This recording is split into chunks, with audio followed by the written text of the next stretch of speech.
Je m'appelle Oliver Met, un chef cuisinier allemand vivant au Vietnam. Aujourd'hui, je me trouve à Bien Mai, à Sapa.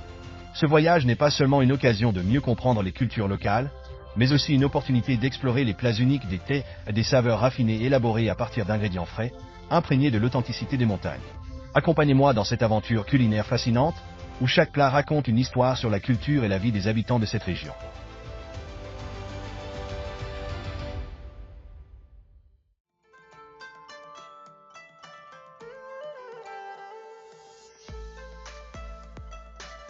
La première image qui m'a frappé en arrivant dans une maison traditionnelle d'été à Bien Mai était celle des femmes assidues, tissant sous la maison sur pilotis.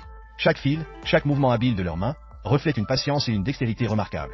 À partir de leur métier à tisser rudimentaire, elles créent des étoffes en brocart éclatantes de couleurs, empreintes de l'identité culturelle unique de la communauté thé de cette région. Il est maintenant l'heure du repas pour ma famille. Je vous invite à venir partager ce repas avec nous. Merci beaucoup. La maison sur pilotis de la famille thé que je visite aujourd'hui est simple et modeste, mais elle dégage une chaleur extraordinaire. Le repas est prêt, et je suis vraiment impatient de le déguster.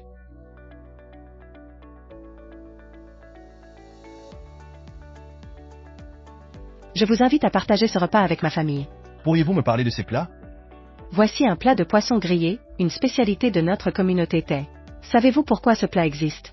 C'est parce qu'autrefois, nos ancêtres n'avaient pas d'huile pour cuisiner, frire ou sauter les aliments comme aujourd'hui. Quand ils partaient travailler dans les champs ou sur les rizières, ils ne pouvaient pas emporter d'huile avec eux. Alors, après avoir pêché du poisson dans les ruisseaux, ils se contentaient de l'assaisonner et de le griller avant de le déguster.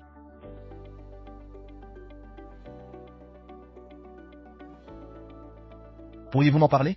Et voici le CM Lam, un plat préparé à partir de riz gluant coloré avec des extraits de plantes. Par exemple, la couleur verte provient des feuilles de galanga. La couleur rouge vient des feuilles de CM, et la couleur jaune est obtenue grâce au curcuma. Selon la tradition des thés, toutes ces plantes sont considérées comme ayant des propriétés médicinales. C'est pourquoi elles sont utilisées pour teinter le riz. Non seulement elles ne sont pas nocives pour la santé, mais elles apportent également des bienfaits.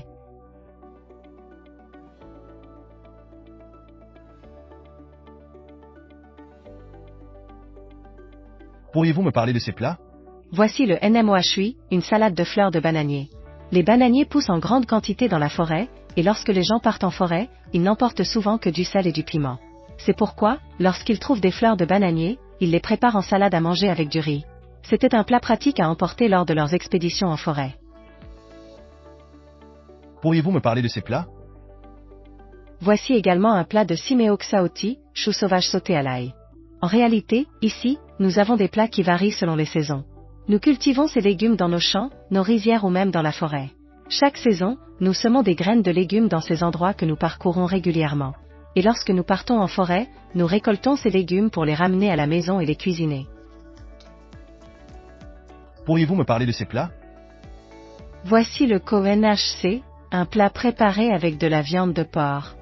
Autrefois, dans notre communauté, nous élevions des cochons pendant toute l'année. Ces cochons étaient bien gras, et la graisse était très grasse. C'est pourquoi, lorsqu'on mangeait simplement la viande, que ce soit en la faisant sauter ou frire, elle devenait vite écœurante.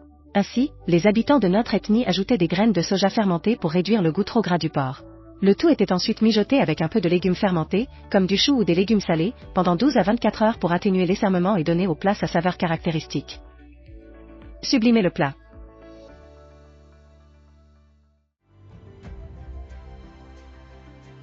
Avec le regard d'un chef occidental, je suis particulièrement impressionné par la façon dont les thés équilibrent les saveurs dans chaque plat. Ils réussissent à associer habilement des ingrédients simples provenant des montagnes et des forêts pour créer des plats à la fois savoureux et nutritifs. Ces expériences m'ont permis d'apprécier encore davantage et de respecter la richesse de la culture culinaire de ce peuple.